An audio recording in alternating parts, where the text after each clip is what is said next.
தியேட்டரில் பாருங்கள். இன்றைக்கி ரிலீஸ் ஆயிருக்கு 24. படத்தில் நான் அந்த படத்தில் நடிச்சிருக்கேன். ஸோ அதனால் ஆடியன்ஸ் கூட இருக்கிற ரெஸ்பான்ஸ் எனக்கு ரொம்ப பயங்கரமாக இருக்குது. படத்தில் என்ன சொல்ல வராங்கன்னா, நம்ம பக்கத்து வீட்டில் பார்த்துருப்போம், இல்லை நம்ம வீட்டில் இருப்பாங்க. ஸோ நம்ம வீட்டில் இருக்கிற ஒரு பாட்டில் ராதாவை பற்றின பார்வையை மாற்றுறதுக்கு நமக்கு ஒரு ஹோப் கொடுக்கும் அப்படின்னு இந்த படம் சொல்லுவோம்.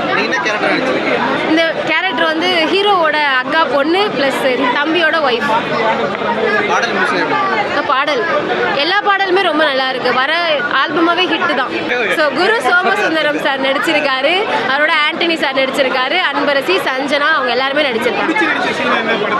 நானா இல்லை, நான் செகண்ட் சீனே ஒரு பெரிய சண்டை ஒரு சீன் இருக்கும். அதில் ரொம்ப நல்லா இருக்கும், ஒரு என்ஜாயபுளாக இருக்கும், உங்களுக்கும் பார்க்கறதுக்கு காமிக்காக இருக்கும் படம். ரொம்ப ஸ்டார்னு ஒரு படம் வந்ததுல, அதுக்கப்புறம் ஒரு வலியை தரக்கூடிய படமாக இந்த படம் இருந்தது. அதுக்குன்னு அழுதுலாம் பார்க்குற மாதிரி இல்லை. ஃபர்ஸ்ட் ஹாஃப் செம்ம ஹியூமர், இதற்கு தானே ஆசைப்பட்ட பாலகுமார் அம்மா. செகண்ட் ஹாஃபில் குடின்றது எவ்வளோ பெரிய அசிங்கமான விஷயம், மானம் மரியாதை போய் எல்லாம் போய் உடம்பு கெட்டு போய் குடும்பம் அழிஞ்சு போய் நம்ம நிற்கிறோம். ஆனால் இப்போ கூட முடிச்சுட்டு நைட்டு லைட்டாக கட்டிங் போடலாம். யாருன்னா கேட்டால் நான் குடிகாரெல்லாம் கிடையாது, எப்போனா கட்டிங் போடுவேன்றோம்ல, அதுவே போய் குடின்னு நீ ஆரம்பிச்சிட்டாலே உன்னால் விட முடியாது. அது இன்னும் கொஞ்சம் அதிகமாகும். அதுக்கப்புறம் அதிகமாகி போய் உன்னை அழித்து உன் கேவலப்பட்டு உன்னோட திறமைகளை காலி போனால் குடும்பத்துலேருந்து உன்னை தனியாக பிரிச்சிடும். ஆனால் பாவம் நீ பேஷண்ட்டுன்றதை தெரியாத நம்ம வாழ்ந்துட்டு இருக்கோம் அப்படின்றத இந்த டேரக்டர் சொல்லியிருக்காரு. காந்தாரா மாதிரி ஒரு படத்தை தூக்கி ரிஷப் ஷெட்டி 2வது படத்திலே தூக்கி தாதா சாஹேப் பால்கே விருது கொடுக்க தெரிஞ்ச அந்த ஆளுங்களுக்கு, நேஷனல் அவார்டு கொடுக்குறவங்களுக்கு, இந்த மாதிரி நாட்டு மக்கள் நல்லா இருக்கணும்னு சொல்லி இந்த மாதிரி படங்கள் வருது. தமிழ் படம் ஜெய் பீம், ஷார்ட்பட்டா அந்த மாதிரி படங்களுக்கு கூட அங்கீகரிக்க மாட்டீங்க. இந்த மாதிரி படங்களை கூப்பிட்டு அங்கீகரிங்க, இல்லை வரி விலக்கு பண்ணுங்க, மக்கள் எல்லாம் நல்லா இருப்பாங்க. நம்ம வீதி தோறும் வந்து நம்ம என்னது டாஸ்மாக் கடை இருக்குன்றதோட இந்த படத்தை பார்த்தா எங்கன்னா ஒரு மூலையில் குடிக்கணுன்ற எண்ணம் ஆரம்பிச்சுக்கிறதே தப்புன்றதை புரிஞ்சுக்கிட்டா குடியை கட்டுப்படுத்திடலாம், டி அடிக்ஷன் சென்டர் போய் திருந்திடலாம் அப்படின்னு தோன்றப்போ ஆட்டோமேட்டிக்காக அவங்களே ஒன் ஷாப்பை மூட ஆரம்பிப்பாங்க. கவர்மெண்ட்டு இந்த படத்தை பரிசீலனை பண்ணி எதனா ஒரு வரி விலக்கோ இல்லை இந்த மாதிரி டேரக்டர்களுக்கு ஒரு அவார்டோ கொடுத்தா நம்ம நாடும் நாட்டு மக்களும் இளைஞர்களும் கலைஞர்களும் நல்லா இருப்பாங்க, எல்லாருமே ஆரோக்கியமாக இருக்கிறதுக்கும் வாய்ப்பு இருக்குது அப்படின்றது இந்த படமும் பார்த்து வெளியே எனக்கு தெரியுது. அவ்வளோ அழகாக பண்ணியிருக்காங்க படத்தை.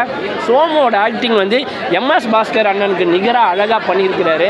அதுக்கப்புறம் டேரக்டர் வந்து எந்த ஒரு இதுவும் இல்லாமல் 10ஓட 11 உட்காந்து படம் பார்த்து வெளியே வர அந்த ஒரு என்ன சொல்கிறேன் பந்தா இல்லாமல் இருக்கிறதும் சரி. இந்த மாதிரி படங்களில் ப்ளூ நீலம் ப்ரொடக்ஷன் எடுத்து பண்ணுறது நாங்கள் வந்து ஒரு சார்ந்த மக்களுக்கானது இல்லை, நான் ஒட்டுமொத்த மக்களுக்கானது எங்கள் ப்ரொடக்ஷன்ன்றதை சொல்ல விரும்புது அப்படின்ற மாதிரி தோணுது.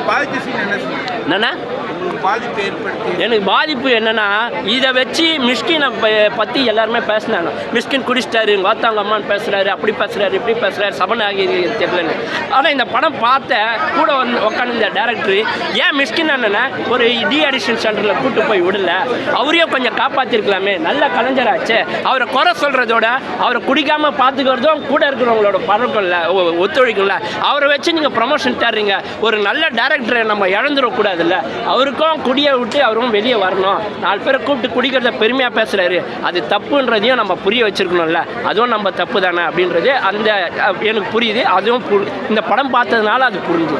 படத்தில் குடிநோயாளிகளுக்கு வந்து ஒரு ஹோப் இருக்குது. ஒரு பியாண்ட் ஒரு ஸ்டேஜ் இவனை வந்து நம்ம சரி பண்ண முடியாதுங்கிற கண்டிஷனுக்கு வந்து யாரும் இல்லை. மனசு வச்சா அதுக்குண்டான சப்போர்ட் இருந்தால், அன்பு அரவணைப்பு இருந்ததுன்னா கண்டிப்பாக எல்லாருமே வந்து அதுலேருந்து மீண்டு வரலாங்கிற ஒரு ஹோப் இருக்குது. குடிக்கிறது வந்து நோயாளி தான் பார்க்கணும்னு சொல்லுவாங்க. நோயாளின்னு கிடையாது, அதாவது குடிப்பழக்கம் வந்து ஒரு நோய் அப்படிங்கிறது தான். அது ஜஸ்ட் பழக்கம் மட்டும் கிடையாது, பழக்கத்தை தாண்டி அடுத்த ஸ்டேஜுக்கு போகும்போது அது நோயாக மாறிடுது. அவங்களால வந்து கண்ட்ரோல் பண்ண முடியறதில்லை. அப்படின்னா இந்த அளவுக்கு அடிக்ஷன் ஒரு அவங்க மைண்டில் சைக்கலாஜிக்கலாக அவ்வளோ இம்பேக்ட் பண்ணி அவங்கள திரும்ப அதிலேயே கூட்டிகிட்டு போகுது இல்லையா, அதை தான் வந்து நோயின்னு சொல்கிறாங்க. ஏன்னா அவங்களுக்கு பியாண்ட் ஒரு ஸ்டேஜுக்கு மேலே அவங்களால பண்ண முடியாது, செல்ஃப் கண்ட்ரோல் இல்லாமல் போகும்போது அப்படி வருது. மியூசிக் வந்து எக்ஸ்ட்ராடினரிங்க. அதில் வந்து இன்னும் ஷான் ரோடன் ரொம்ப சூப்பராக பண்ணியிருக்காரு. பாட்டுகளும் என்ன ரெலவெண்ட் எங்கே தேவையோ அப்படி இருக்குது. இந்த படம் மாதிரி நிறைய படங்கள் வந்திருக்கு. இந்த படத்தில் எந்த டிஃப்ரென்ஸாக இருக்குது? இந்த சப்ஜெக்ட் இவ்வளோ டீப்பாக வந்து ஸ்டார்ட் டு இந்த படங்கள் வந்த மாதிரி எனக்கு தெரியல, நான் பார்க்கல. மலையாளத்தில் வேணால் வந்திருக்கு. பட் இது வந்து ரொம்ப ஸ்பெசிஃபிக்காக அந்த ட்ரூ டு தட் சப்ஜெக்ட். இதில் வந்து குடி பழக்கங்கிறது ஒரு ஜஸ்ட் ஒரு போர்ஷன் மாதிரி இல்லாமல் ஸ்டார்ட் டு எண்ட் ஒரு பாட்டில் ராதாங்கிற ஒரு நல்ல ஒரு டேலண்ட் இருக்கிற திறமையான ஒரு மனுஷன். அவ்வளோ ஃபேமிலி மேலே அவ்வளோ அன்பு பாசம் பசங்க மேலெல்லாம் இருக்குது. பட் இருந்தாலும் வந்து இந்த குடிப்பழக்கத்தினால வந்து அவனால் வந்து அது மீட் அவுட் பண்ண முடியல அப்படிங்கிறது அது ஃபீல் பண்ணுறான். பட் ஆனால் அதுக்கு அவனால் அது வந்து ஸ்டெப் எடுத்து ரிக்கவர் ஆகி போய் பண்ணுறதுக்கு வந்து அவ்வளோ சிரமப்பட வேண்டியதாக இருக்குது. ஸோ ரொம்ப நல்லா இருக்கு. மக்கள் மத்தியில் எந்த மாதிரி ஒரு அதிர்வு ஏற்படுத்தினாங்க? கண்டிப்பாக எல்லாருமே பார்க்கணுங்க. ஏன்னா இது வந்து வெறும் அந்த குடிக்கிறவங்கள மட்டும் பாதிக்கிறது கிடையாது. குடிக்கிறவங்க, அவங்க சுற்றி இருக்கிறவங்க, அவங்க வேலை செய்கிற இடம், அவங்க வேலை செய்கிற நிறுவனம், எதுவாக இருந்தாலும் சரி எல்லாத்துக்குமே ஒரு எஃபெக்ட் இருக்கும். ஒட்டுமொத்தமாக ஒரு சொசைட்டிக்கே வந்து எஃபெக்ட் பண்ணக்கூடிய ஒரு விஷயமா இருக்குது. குடிப்பழக்கம் இல்லாதவங்க இன்றைக்கி பெரும்பாலும் இல்லாதவங்கிறது பெரிய ரொம்ப ரேரு.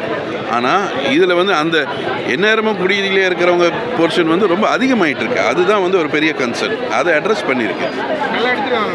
ரொம்ப பியூட்டிஃபுல்லாக எடுத்துருக்காங்க. எல்லாருமே பாருங்கள். நாங்களும் ஒரு ஏஏ மெம்பர்ஸ் தான். நாங்களும் குடியால் பாதிக்கப்பட்டு இந்த மீட்டிங்குள்ளே வந்தோம். மீட்டிங்குள்ளே வந்து இன்றைக்கி எங்கள் லைஃப் ஸ்டைல் நல்லாயிருக்கு. ஏஏவுக்கு மட்டும் மீட்டிங் கிடையாது, ஏன்னா அதில் சொல்லலை. நாள்னு பெண்களுக்கும் மீட்டிங் இருக்குது. இப்போ பிள்ளைங்க குடித்தா அம்மா வரலாம், கணவர் குடித்தா மனைவி வரலாம், அண்ணன் தம்பி குடித்தா தங்கச்சிங்க அப்படி கூட வரலாம், அப்பா குடித்தா பெண்கள் வரலாம். அது மாதிரிலாம் மீட்டிங் இருக்குது. பிள்ளைங்களுக்கும் இருக்குது. அலட்டின்னு ஒன்று இருக்குது, எல்லாருக்குமே இருக்குது. நீங்கள் இந்தியா ஃபுல்லாக நீங்கள் எங்கே போனாலும் வேர்ல்டில் அட்டன் பண்ணலாம். நான் இந்த ஏரியாவில் இருக்கேன், இங்கே தான் அட்டன் பண்ணுறேன்னு இல்லை. ஆனால் ட்ரீட்மெண்ட் சென்டர்லேருந்து வந்தாலும் நான் மீட்டிங் அட்டன் பண்ணால் மட்டும்தான் எங்கள் வாழ்க்கை மாறும். ஒரு நாள் அடிப்படை தான், அதில் அழகாக சொல்லியிருக்காங்க. ஒரு நாள் அடிப்படையில் நீ ஏஏ மீட்டிங்கை பிடிச்சிக்கோ, அப்போ தான் உன் லைஃப் ஸ்டைல் மாறுன்றது. அதனால் இந்த படம் சூப்பரு. எல்லாம் குடும்பமாக வந்து பார்க்கணுன்றது என்னுடைய கருத்து. ஏன்னா விழிப்புணர்வு அப்போ தான் கிடைக்கும். தவறு பண்ணாதான் அவங்க மாறுவாங்கன்றது என்னுடைய கருத்து. தேங்க்யூ. குடிக்கிறவங்க என்ன சொல்ல வராங்க? குடிக்கிறவங்களாம் பாவம் தான் என்னை பொறுத்த அளவுக்கு. அவங்களால விட முடியாமல் தான் அந்த தவறுகளை பண்ணுறாங்க. மன நோய் தான் ஃபஸ்ட்டு வந்து குடி. நாங்கள் சொல்லுவோம் திமிரில் குடிக்கிறாங்க அப்படின்னு சொல்லுவோம். இங்கே வந்தால் பிறகு தான் ஏஏக்குள்ளே வந்தால் தான் அது நோயின்னு சொல்லுவாங்க. ஒரு சுகர் பிபி வந்தால் உங்களுக்கு சரியாயிடுமா? ஆகாது இல்லை.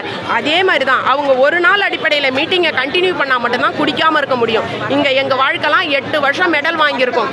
அவங்க அந்த சஞ்சனா பேசக்குள்ள எங்களை பார்க்குற மாதிரியே இருந்தது. அந்த மெடல் வாங்கிட்டு பேசுவாங்க இல்லைங்களா, என் வாழ்க்கையும் மாறிடுச்சா ஹாப்பினஸோடு நான் பார்ப்பேன். இன்றைக்கி எங்கள் பசங்களாம் ரொம்ப அற்புதமான லைஃப்பை வாழறாங்க.